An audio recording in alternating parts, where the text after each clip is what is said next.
नमस्कार साथियों।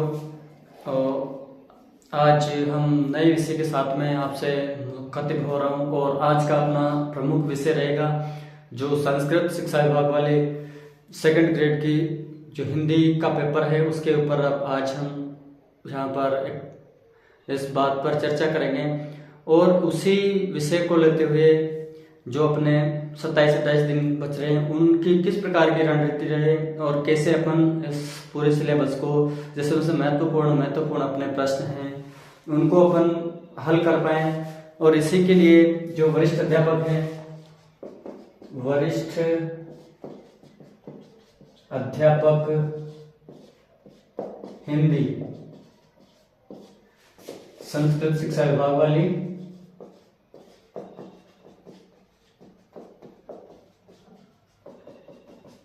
इससे संबंधित आज से अपन नई क्लासेस शुरू करने जा रहे हैं और इन क्लासों का केवल इतना सा उद्देश्य रहेगा कि आपको जल्दी से फास्ट रिवीजन करवाना है और इसी फास्ट रिवीजन में से लगभग आपका जो जितना भी मैटर आना है वो आपके इन्हीं क्लासों से मिल जाएगा। ऐसा मेरा अनुभव है और मैं आपको बता रहा हूँ कि इन क्लासों को आप देखें थोड़ा सा समय निकाल कर और आपको इन क्लासेस से बहुत ज्यादा फायदा मिलने वाला है। इनमें अपन विस्तार से बात नहीं करेंगे, केवल शॉर्ट तरीके से या जो प्रश्न आ सकते हैं उन्हीं पर अपन चर्चा करेंगे। तो जो अपने सेकेंडरी स्तर का जो टॉपिक है, सेकेंड स्तर के जो अपने दिन बिंदु है वो उनमें ग्रामर है वो लगभग आपने पढ़ रखी होगी, तैयार भी कर रखी होगी, लेकिन थोड़ी सी जो विद्यार्थियों को समस्याएं आती है वो माध्यमिक स्तर के BA स्तर के स्नातक स्तर के पेपर में आती है। तो उसी पेपर को मद्देनजर रखते हुए हम ये क्लासेस शुरू कर रहे हैं और इन क्लासों में हम केवल जो स्नातक स्तर की क्लासें हैं उनका ये करेंगे। अगर इनका दौरान हो जाता है तो हम बाद में जो समय बचता है उसमें अपन ग्रामर को भी देख लेंगे। हालांकि अपना जो पहला मुख्य उद्देश्य रहेगा वो ये अपना जो स्नातक स्तर का पेपर है उसी पर रहेगा। तो आज से हम क्लासेस शुरू करते हैं बिना विलंब किए और अपना जो पहला टॉपिक रहेगा वो है इसमें शब्द शक्ति। पहला टॉपिक है अपना शब्द शक्ति। इसका सीधा सा अर्थ आप जानते होंगे कि वो शक्ति जो शब्द में छिपे उसके अर्थ को प्रकट करने में सहायक होती है, यानी जो शब्द के अर्थ को प्रकट करने में या अर्थ का जो व्यंग्यार्थ होता है उसको प्रकट करने में जो व्यापार सहायता करता है उसी व्यापार को शब्द की शक्ति कहा जाता है। तो अपन इसको सीधे से शब्दों में लिख सकते हैं, वह व्यापार जिसके द्वारा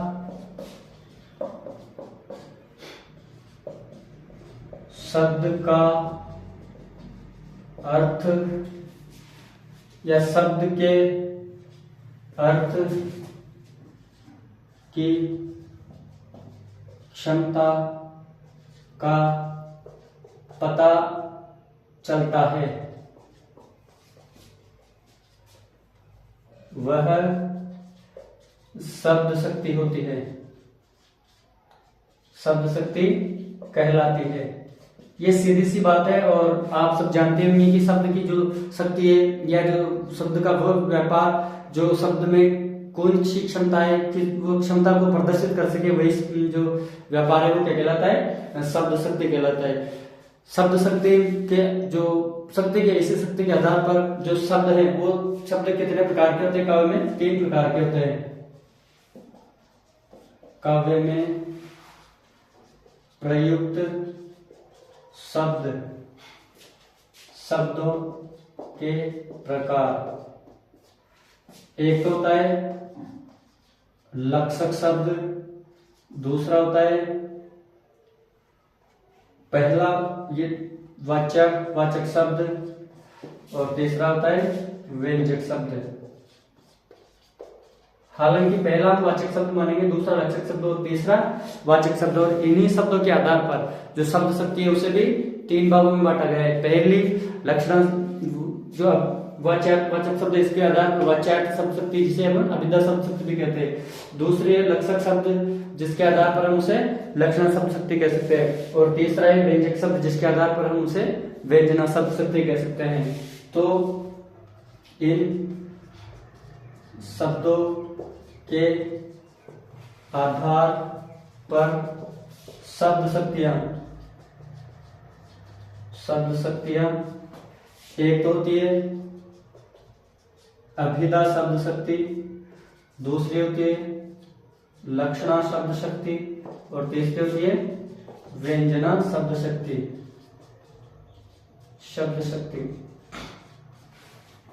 इनका सीधा सा आपने को अभिधा, जिसमें वाच्यार्थ या जो मूल अर्थ है उसी के आधार पर अर्थ लिया जाता है, तो वो जिस मुख्यार्थ इसमें बाधित नहीं होता है, तो वो कौन सी शब्द शक्ति होती है? अभिधा शब्द शक्ति।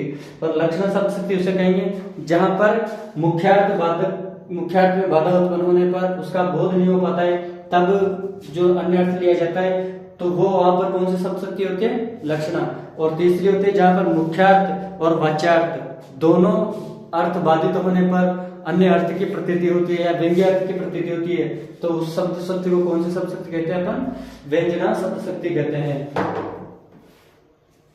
तो अपन आज देखते हैं सबसे पहले अभिधा शब्द शक्ति को।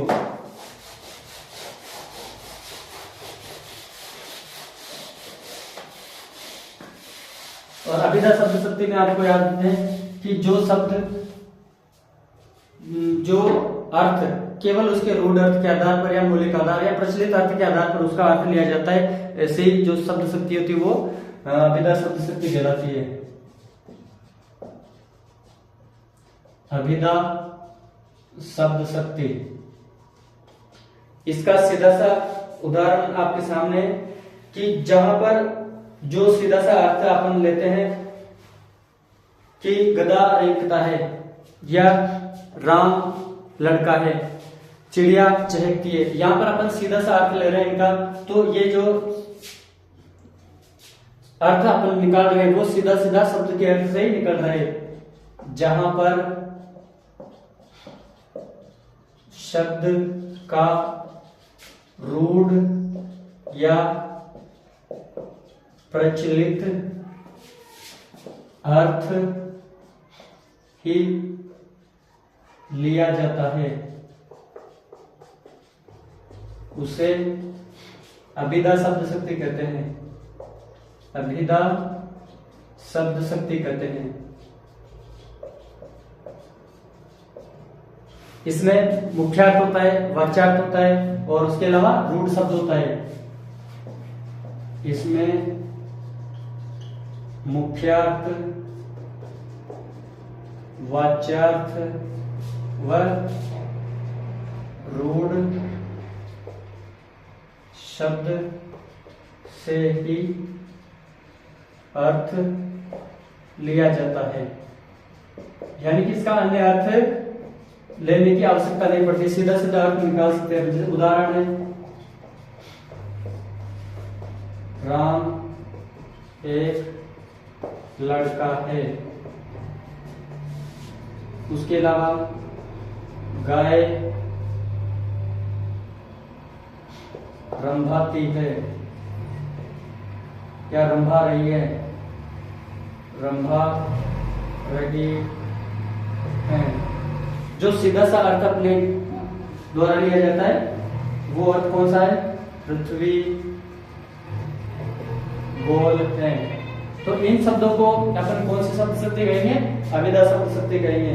और अभिधा शब्द शक्ति में जो शब्द होते हैं वो तीन प्रकार के शब्द अपन योग में लेते हैं। एक तो रूढ़ शब्द होता है, एक यौगिक शब्द होता है, एक योग रूढ़ शब्द होता है। तो इन शब्दों के आधार पर हम सीधे सीधे इसका अर्थ ग्रहण कर लेते हैं।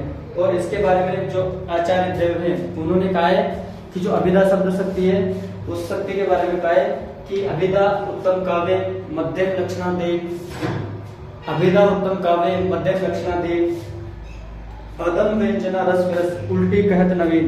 ये जो देव है उन्होंने अभिधा को सबसे उत्तम शब्द शक्ति माना है। हालांकि ये जो काव्य शास्त्र के अनुसार सबसे निम्न कोटि की शब्द शक्ति मानी जाती है। लेकिन जो देव है, अगर देव के अनुसार आ जाता है तो अपने को लिखना है कि जो अभिधा शब्द शक्ति है सबसे उत्कृष्ट कोटि की किन्होंने मानी है, देव ने मानी है। आचार्य देव। अभिधा उत्तम काव्य लक्षणा मध्यम देव।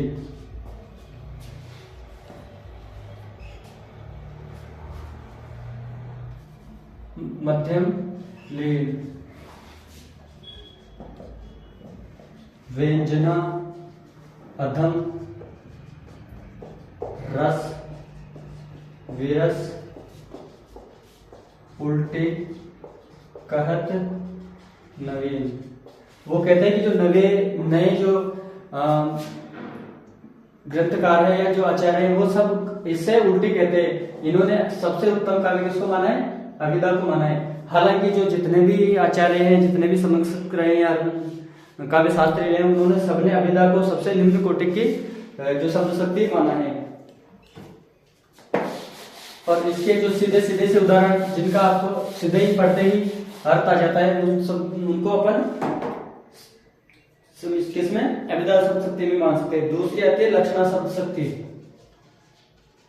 लक्षणा शब्द शक्ति, और जैसा कि अपन पहले देख चुके हैं कि लक्षणा शब्द शक्ति कहाँ होती है, जब मुख्यार्थ व्यंग्यार्थ और मुख्यार्थ और वाच्यार्थ में के अर्थ में बाधा उत्पन्न हो जाती है तो वहां पर अन्यार्थ लिया जाता है और वो अन्यार्थ ही लक्षणा शब्द शक्ति कहलाता है।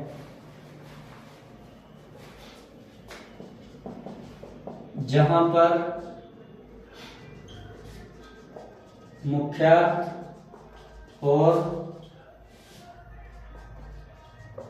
वाच्यार्थ में बाधा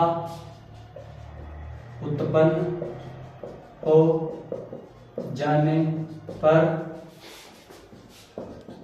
उसके सही अर्थ तक नहीं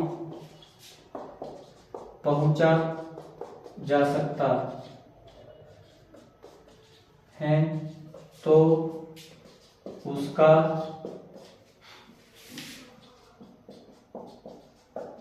अन्यार्थ लिया जाता है, जिसे लक्षणा शब्द शक्ति कहते हैं। लक्षणा शब्द शक्ति कहते हैं। हालांकि इनको आप उतारना चाहो तो उतार सकते हो। एक ही जो पास्ट रिवीजन क्लास है इसमें अपन जो महत्वपूर्ण बातें उनका रिवीजन कर रहे हैं, फिर भी अगर आप चाहो तो इनको उतार सकते हो, केवल ये अपने को समझने के लिए है। और जो अर्थ अपन दूसरा अर्थ लेते हैं इसमें वो आरोपित अर्थ या लिया गया अर्थ कहलाता है। तो उस प्रकार से अपन इस शब्द शक्ति के जो अर्थ है उनको लक्ष्यार्थ या आरोपितार्थ कह सकते हैं। इसमें जो अन्य अर्थ लिया जाता है उसे लक्ष्यार्थ या आरोपितार्थ उस पर ये आरोपित किया जाता है, आरोपितार्थ कहते हैं। अब इसके जैसे उदाहरण है, जो सबसे सीधा उदाहरण दिया जाता है, मोहन गधा है, मोहन गधा है, सीता गाय है,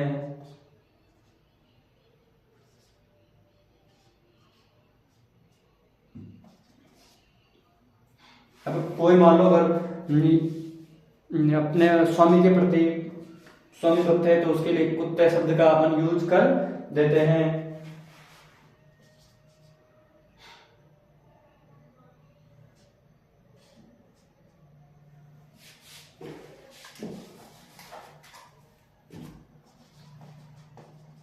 कमल,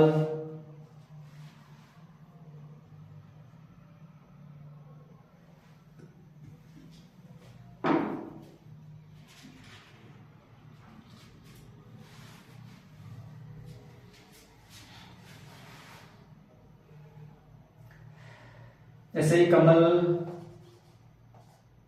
कमल तो कुत्ता है। इस प्रकार के जो शब्द है इनका जो सीधा सा अर्थ है, जैसे मोहन गधा है, ये गधा नहीं है, लेकिन इसका जो अन्य अर्थ लिया गया है, क्योंकि मोहन गधा नहीं हो सकता, सीता गाय नहीं हो सकती, कमल कुत्ता नहीं हो सकता, ये इसकी जो सीता गाय है यानी इसके भोलेपन के लिए है, भोलापन।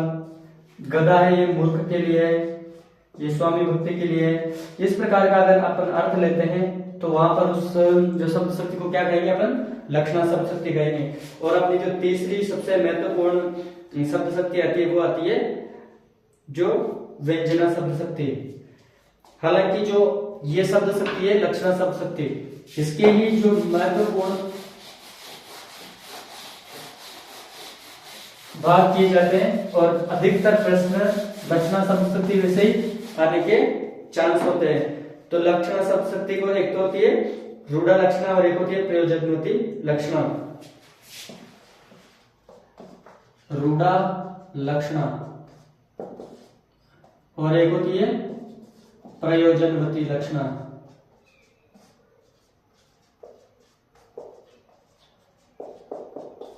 हालांकि इनके अलग अलग भाग किए जाते हैं प्रयोजनवती लक्षणा के, जैसे गौणी लक्षणा है, शुद्ध लक्षणा, फिर गौणी लक्षणा के सालोपास आधे वचना लक्षणा, और शुद्ध लक्षणा के उपादान लक्षणा, लक्षण लक्षणा, और सारोपा लक्षणा, साधे वचना लक्षणा, और वापस जो लक्षण लक्षणा है उसके भी दो भाग किए जाते हैं। तो हम यहाँ पर जो मुख्य है वो 3-4 हैं, जैसे रूढ़ा लक्षणा है या प्रयोजनवती लक्षणा है, गौणी लक्षणा है और शुद्ध लक्षणा है। इन 3-4 जो लक्षणा के भेद है उनका अपन अध्ययन करने वाले हैं। तीसरी है यहाँ पर गौणी लक्षणा,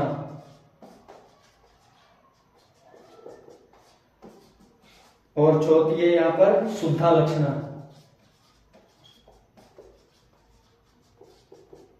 तो आज हम इन चारों लक्षणों के भेदों का अध्ययन करेंगे।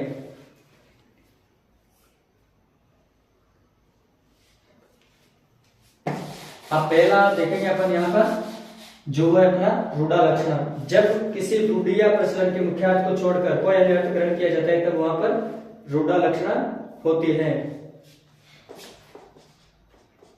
जब किसी रूढ़ी या प्रचलित अर्थ को छोड़कर कोई अन्य अर्थ लिया जाता है, कोई अन्य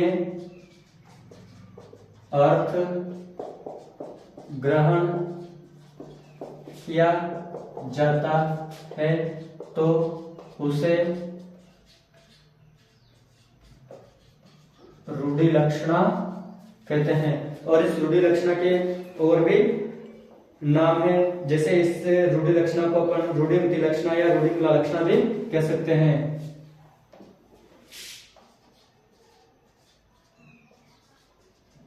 रूढ़िमूला लक्षणा, रूढ़ि लक्षणा और रूढ़िमती लक्षणा। रूढ़िमती लक्षणा कहते हैं। और जो ये रूढ़ा लक्षण है इसके जो उदाहरण है, इसमें जो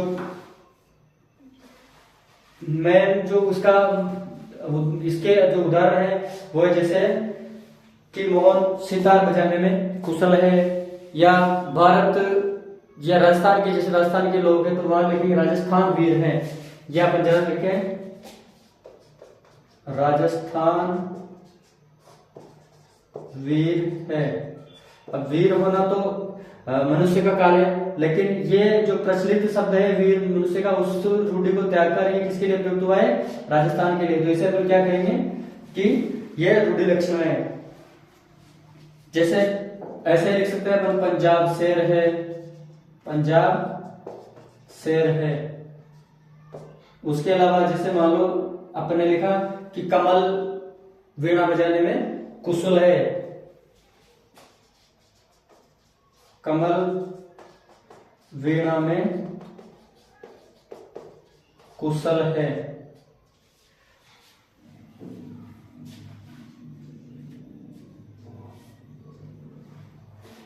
और जो इसका सबसे अच्छा उदाहरण जो बिहारी की नायिका उससे संबंधित है कि द्रग ऊर्जित टूटत कुटम जुरत चतुर चित प्रीति पड़ती गांठ दुर्जन ही है दई नहीं है रीति।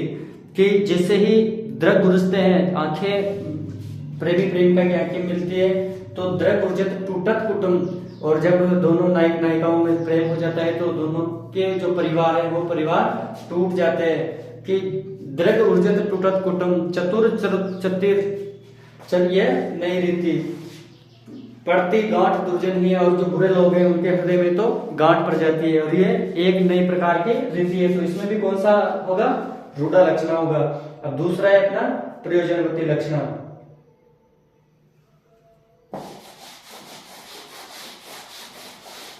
और इसमें क्या होता है, जहां पर मुख्य अर्थ में बाधा उत्पन्न हो जाती है, इसमें तो क्या रूढ़ि से संबंधित तो या प्रचलित अर्थ से लग जाता है। और जब ये होती है प्रयोजनवती लक्षण तो मुख्यार्थ में बाधा उत्पन्न होने पर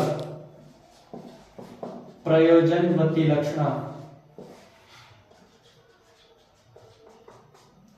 इसमें क्या किया होता है कि मुख्यार्थ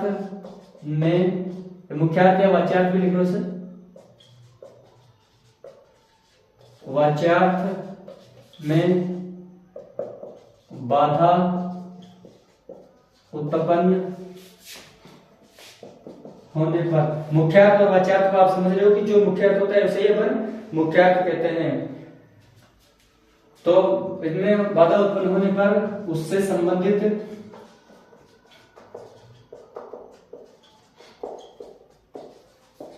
अन्य अर्थ लिया जाता है। किससे संबंधित? जो मुख्यार्थ है उसी से संबंधित अर्थ लिया जाएगा।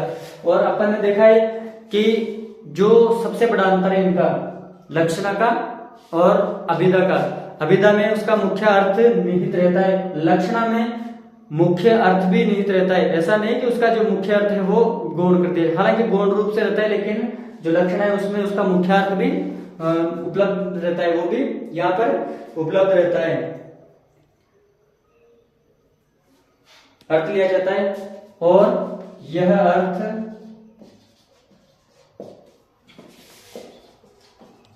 किसी अर्थ को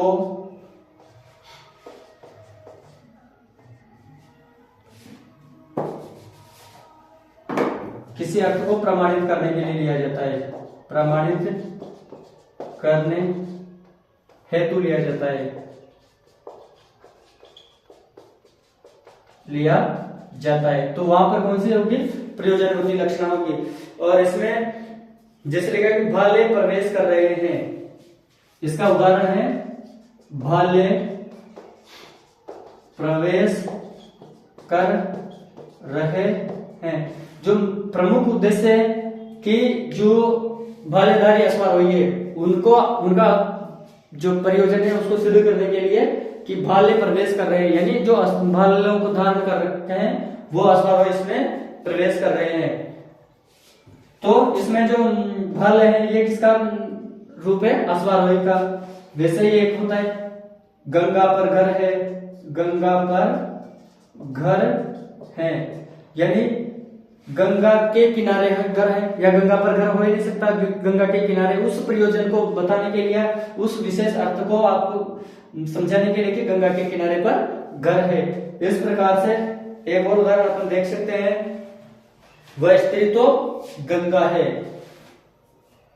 और जो अपने रामायण में जो रामचरितमानस है उसमें एक उदाहरण आया है कि उदित उदयगिरि मंच पर रघुवर बाल पतंग विकसे संत सरोज सब हर्षे लोचन भ्रंग। कि जिस प्रकार से उदयगिरी का मंच, उदयगिरी पर जैसे ही सूर्य का जो किरणें पड़ती है, परछाई पड़ती है, किरणें प्रकाश पड़ता है, कैसे जैसे रघुवर बाल पतंग, जो बाल रूपी पतंग है यानी जो सूर्य है, उसकी जो छाया पड़ती है तो वो कैसे लगेगी, विकसे संत सरोज सब हर्षे लोचन रंग। और जिस प्रकार से सूर्य के पड़ने से पहाड़ पर उस पर्वत पर जो प्रसन्नता छा जाती है, उसी प्रकार सूर्य भगवान श्री राम के उदित होते ही जो संत महात्मा ऋषि मुनि है उनका हृदय प्रसन्नचित हो जाता है और उनके जो लोचन है वो हर्षित हो जाते हैं। तो इसी प्रकार इसमें जो प्रयोजनवृत्ति लक्षणा होती है। अब तीसरी आती है अपनी गौणी लक्षणा। और ये अपने लक्षणा की जो 3-4 रूप देखे थे अपन ने, उनमें से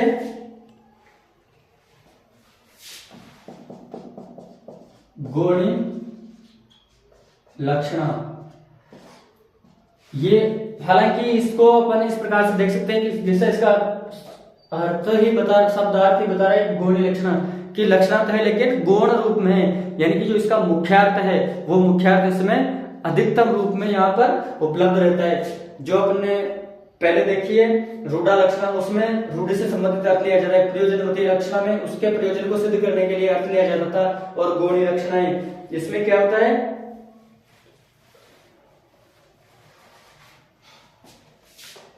जब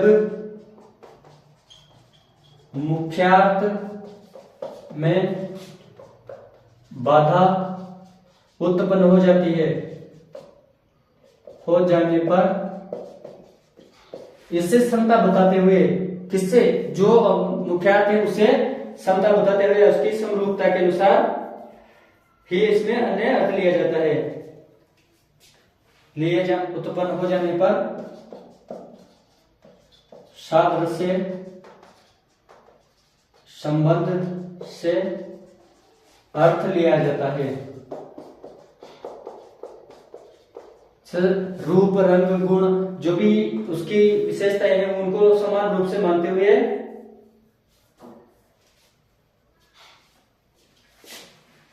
इसमें समान गुण धर्म रूप रंग आदि के सादृश्य से अर्थ लिया जाता है,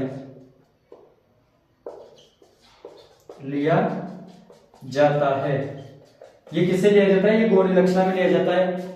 और इसमें क्या होता है, एक तरह से समानता, या इसको अपन जैसे उपमा या रूपक के रूप में देख सकते हैं। जैसे उसके उदाहरण देखो, मुख चंद्र है या नीलोंबर, या जो रूपक अलंकार है या उपमा के जो भेद हैं उनको सबको अपन गौणी लक्षणा में देख सकते हैं। मुख रूपी चंद्र, जैसे मुख चंद्र है,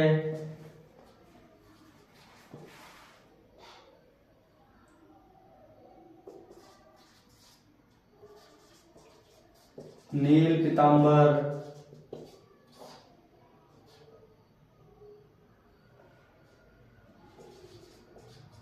कृष्ण। इसके अलावा जो जहां पर उपमा से संबंधित अर्थ लिए जाते हैं, जयशंकर प्रसाद की जो कविताएं बीती विभावरी जागरी,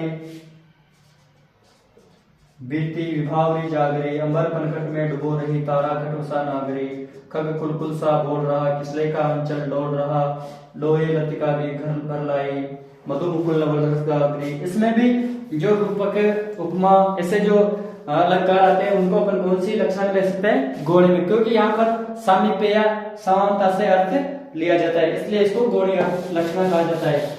और क्योंकि यहाँ पर जो अन्य अर्थ है वो थोड़ा सा गौण होता है, क्योंकि जो मुख्य अर्थ है वो भी यहाँ पर उपस्थित रहता है और किसकी, उसकी समानता के रूप में से दर्शाया जाता है। अब चौथी आती है अपने शुद्धा लक्षणा।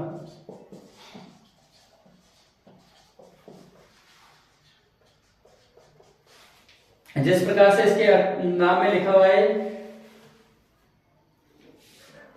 कि जब अर्थ के आधार पर या सामीप्य के आधार पर या किसी अर्थ को प्रमाणित करने के लिए, सिद्ध करने के लिए उनके अलावा अगर अन्य अर्थ लिया जाता है तो उसको शुद्धालक्षणा कहेंगे, क्योंकि उनमें सब में उनका निहितार्थ रूढ़ि में रूढ़ि से प्रचलित जो शब्द है।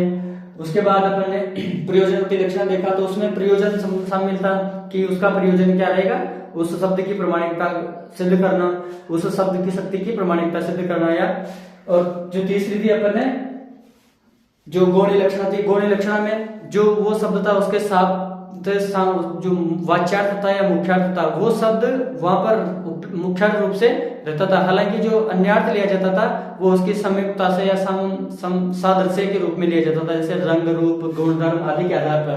लेकिन जो शुद्ध लक्षण है इसमें किसी भी प्रकार से किसी भी मुख्यार्थ को बाधा होने पर सादृश्य के अतिरिक्त अन्य संबंधों के द्वारा उसे ग्रहण किया जाता है। जब मुख्यार्थ में बाधा होने पर, जब मुख्यार्थ में बाधा उत्पन्न हो जाती है तो उसके सादृश्य या प्रयोजन सिद्धि को छोड़कर अन्य अर्थ लिया जाता है, उसे शुद्धा लक्षण कहा जाता है। यानी शुद्ध रूप से लक्षण यही है, जो इसके नाम है उसके अनुसार अपन इसे शुद्ध लक्षण, ऐसे ही उसे शुद्ध लक्षण कहते हैं। इन क्लासों में एक बात ध्यान में रख लेना कि ये फास्ट रिवीजन क्लासेज है, इनमें अगर आप विस्तार से पढ़ना चाहो तो वो चीजें तो आपको मिलेगी नहीं, अगर उतना कराएंगे तो अपन 5-6 महीने लग जाएंगे। इसलिए केवल ये जो वरिष्ठ अध्यापक हिंदी संस्कृत शिक्षा विभाग वाली है उसको ध्यान में रखते हुए 24-25 दिन में अपनी क्लासेस पूरी हो जाए, इस हिसाब से अपन इनको पढ़ रहे हैं। तो इनमें जल्दी करना है, तो आप उन चीजों को कहीं पर कोई जल्दबाजी में गलत बोल भी जाओ तो उसको ध्यान रखते हुए आप समझते हुए इनको लिखते रहें। तो इसको शुद्धा लक्षण कहते हैं, यानी कि जिसमें बिल्कुल ही इसमें आया है कि मेरे सिर पर क्यों बैठते हो, यानी आदमी सिर पर नहीं बैठता है, लेकिन उसे कैसे बताया गया है कि उसके सिर पर नहीं बैठा है। और यह किसके लिए है, जब कोई व्यक्ति किसी आदमी के बिल्कुल पास बैठता है या बिल्कुल सट कर बैठता है तो वो क्या कहते हैं, थोड़े से दूर बैठो, क्या मेरे सिर पे बैठोगे। तो ये किसके संबंध में है, सामीप्य का संबंध बताया गया है, सादृश्य का नहीं है यहाँ पर। उसी प्रकार न कोई प्रयोजन सिद्ध का इसमें है। अब दूसरा लिखा है कि पानी में घर बनाया है तो सर्दी तो लगेगी ही, यानी एक कारण को बताते हुए इसमें कारण बताया गया कि आपने पानी में घर बनाया, यानी पानी के पास घर बनाया है तो आपको सर्दी तो लगेगी ही, तो यहाँ पर कारण बताया गया है। इस प्रकार से अपन ने जो लक्षण है उस लक्षण के जो 3-4 भेद है वो चारों भेदों के बारे में पढ़ा। और इसके बाद में अगर आप जो इन चारों लक्षण हैं इन लक्षणों के 2-2 भेद किए गए, प्रत्येक लक्षण के 2-2 भेद किए गए, सारों का लक्षण और अध्यवसाय लक्षण। उन चारों लक्षणों के प्रत्येक के 2-2 भेद किए थे, उन्हीं 2 भेदों के नाम है, एक तो है सारों का लक्षण और एक है अध्यवसाय लक्षण।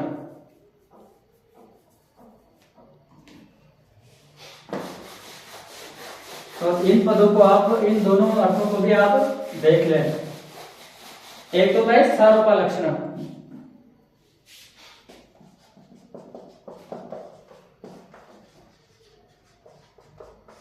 सारोपा का मतलब होता है स आरोप, आरोप के साथ जो लक्षण है उसे क्या कहेंगे अपन, सारोपा लक्षण कहेंगे। और इसमें क्या है कि जब उपमेय और उपमान में अभेद का अर्थ बताते हुए, दोनों को एक जैसा बताते हुए जो अर्थ प्रस्तुत किया जाता है उसे कौन सी लक्षण कहेंगे अपन, सारोपा लक्षण कहते हैं।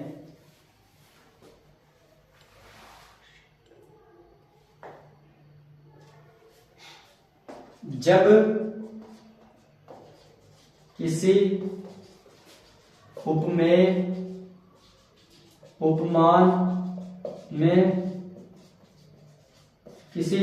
जब किसी उपमेय उपमान में या उपमेय उपमान दोनों में उपमेय उपमान दोनों में शब्द का निर्देश करते हुए शब्द का निर्देश करते हुए अर्थ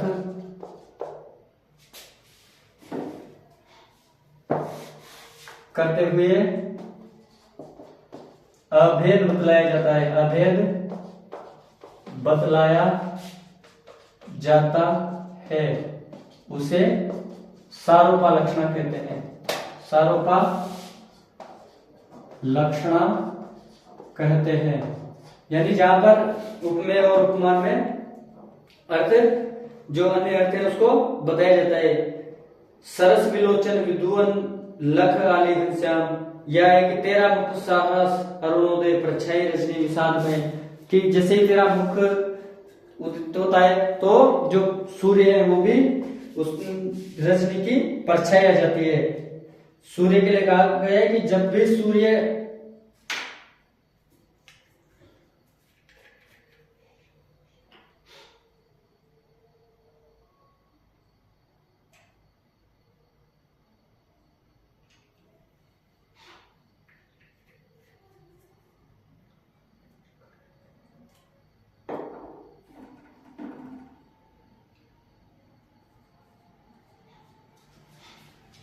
और एक उदाहरण है कि विनय हार कर कहती है ये विषधर हटते नहीं हटाए। और यहां पर जो विषधर किसके लिए आया है?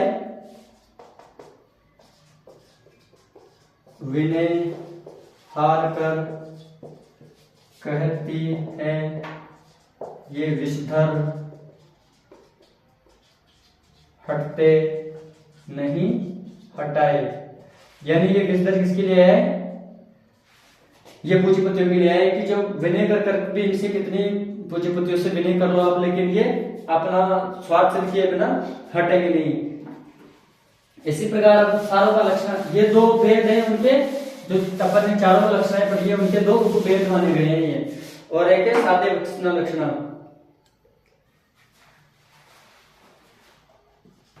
सादे वचना लक्षण। अब उसमें क्या देखा था अपन ने? उपमेय और उपमान दोनों का शब्द निर्देश द्वारा प्रयोग किया गया था, लेकिन इसमें क्या है? केवल उपमान का द्वारा भेद बतलाया जाता है। जब किसी शब्द का केवल उपमान के द्वारा अभेद बतलाया जाता है उसे अध्यवचन लक्षण कहते हैं। अध्यवचन लक्षण कहते हैं।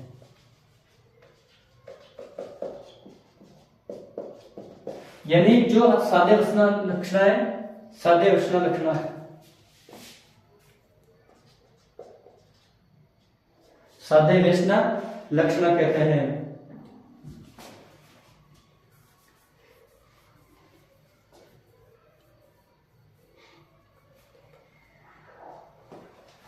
उदाहरण लिख लो इसके।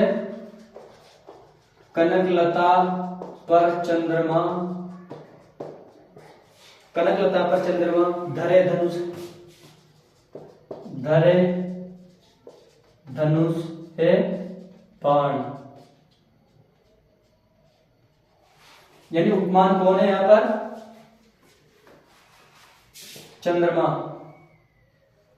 और उपमेय कौन है? कनकलता की। कनकलता पर चंद्रमा धरे है धनुष बाण।